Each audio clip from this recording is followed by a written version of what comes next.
Ezra యెహోవా ధర్మశాస్త్రమును పరిశోధించి దాని చెప్పున నడుచుకొనుటకును ఇశ్రాయేలీయులకు దాని కట్టడలను విధులను నేర్పుటకును దృఢ నిశ్చయము చేసుకొనెను. హల్లెలూయా. మంచి మాట, మంచి మాట.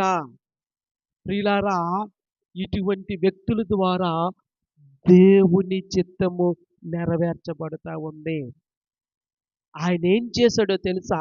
దేవుని వాక్యాన్ని బాగుగా ఎరిగి, బాగుగా ధ్యానించి, బాగుగా తెలుసుకొని, బాగుగా గ్రహించి ఇశ్రాయేలు ప్రజలందరూ దేవుని వాక్యము చొప్పున నడుచుకోవటానికి ఆయన కట్టడలను విధులు